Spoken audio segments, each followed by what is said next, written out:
मिलने के लिए बुलाया था ना, अब तो तुम जगा दो। तुम्हें क्या लगता है मैं तुम्हें फिर से अपने कमरे में जाने दूंगी? तो और कहाँ जाऊंगा मुझे नहीं पता। अनन्या ने दरवाजा बंद किया, दूसरी तरफ से चिल्लाती हुई बोली, नौकरों की जगह मालिकों के कमरे में नहीं स्टोर रूम में होती है। ये सुनते ही अभिनव को बुरा लगा, पर वो कर भी क्या सकता था। उसने बस दरवाजे को देखा और हताशा से अपना सिर हिलाने लगा। उसे पता था कि बाकी कमरों में भी कोई जगह नहीं मिलने वाली, इसीलिए जहाँ घर के नौकर सोते थे अभिनव वहाँ चला गया। वहाँ किस्मत से उसे एक बिस्तर मिला और अभिनव वहाँ पर जाकर सो गया। अभिनव को कब नींद लगी और कब सुबह हो गई उसे पता ही नहीं चला। वह जल्दी जल्दी से तैयार हुआ और एके प्राइवेट लिमिटेड पहुंच गया। जैसे ही वो कैब से बाहर निकला तो सबसे पहले उसकी नजर पड़ी सनी पर। सनी ने उसे देखा और चालाकी से मुस्कुराते हुए बोला, हाँ देखो जरा कौन आया है। सिक्योरिटी। वो अभिनव को अंदर नहीं जाने देना चाहता था। सनी की आवाज पर सिक्योरिटी बोला, वहां जाकर खड़े हो गए। वो अकरम को फोन मिलाने वाला था, पर इससे पहले कि वो अकरम को फोन मिला पाता, इतने में सुंदर सी लड़की काली स्कर्ट सफेद शर्ट पहनकर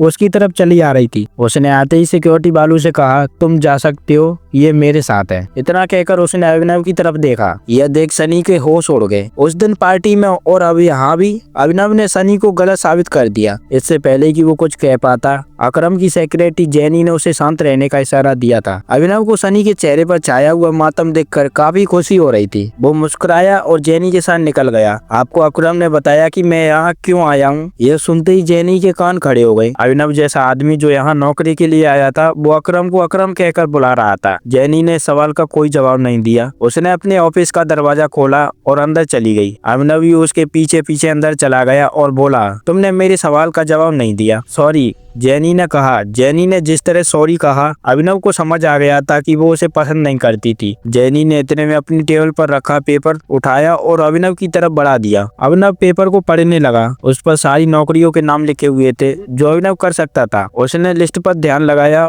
और देखा कि उसमें कुछ नौकरियों के ऊपर स्टार बना हुआ था। उसने जेनी को देखा और बोला, यहाँ स्टार क्यों बना है? ये स्टार इसीलिए बना है क्योंकि इन नौकरियों पर हमारे पास ऑलरेडी कोई ना कोई काम कर रहा है और हम इन पर नई भर्ती नहीं ले रहे हैं। तुम चाय लेना पसंद करोगे या कॉफी? मैं मैनेजर बनना पसंद करूंगा। अभिनव ने भी इसके सवाल का जवाब ना देते हुए कहा। ऐसे में जेनी बोली, लेकिन मैनेजर की पोजीशन पर पहले से स्टार बना हुआ है। हाँ पता है मुझे। जिस पोजीशन पर पहले से कोई बैठा हुआ है, तुम क्या उस एम्प्लॉय को कंपनी से बाहर निकालवाना चाहते हो? मैंने तो ऐसा नहीं कहा। मैं तो इतना जानता हूँ कि लिस्ट तुमने मुझे दी थी। हाँ लेकिन तुम्हारा नाम? जेनी ने गुस्से में कहा। अभिनव के सवालों से उसे चिढ़ हो रही थी। अभिनव नाम से कोई मतलब नहीं था। आखिर में कहा, देखो जेनी, इसमें मेरी कोई गलती नहीं है। तुमने मुझे लिस्ट ला कर दी, मैंने उसमें से अपनी पसंद की वोट चुन ली। अब आगे क्या करना है वो तुम देखो। ठीक है मिस्टर अभिनव, तो तुम्हारे बारे में कुछ जानकारियों की जरूरत पड़ने वाली है और तुम्हारा ऑफिस कल से शुरू हो जाएगा, जेनी ने कहा। अभिनव ने हाँ में सिर हिलाया और कहा और वहाँ से निकल गया। सनी को अभी भी कुछ समझ में नहीं आ रहा था, आखिर अभिनव यहाँ लेने क्या आया था। इधर अभिनव को लगा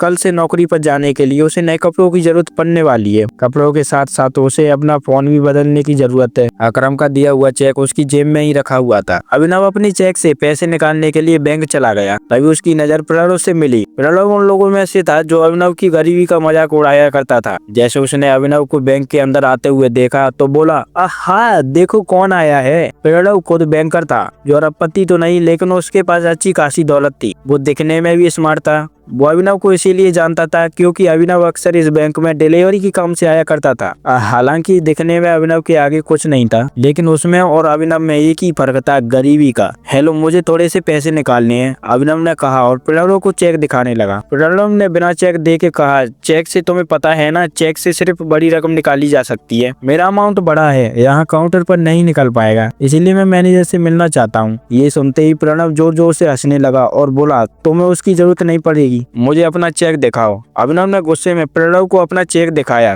प्रणव ने बिना देखे अभिनव और बाकी लोगों की आंखों के सामने उसका चेक फाड़ दिया। अभिनव प्रणव पर चिल्ला उठा, तुम्हारा दिमाग खराब है क्या? सिक्योरिटी को बुलाओ और इस आदमी को अभी के अभी यहाँ से बाहर निकालो। फर्जी चेक लेकर बैंक वालों को बेवकूफ बनाता है। अभी पुलिस बुलाकर इसे अंदर करवाता हूँ।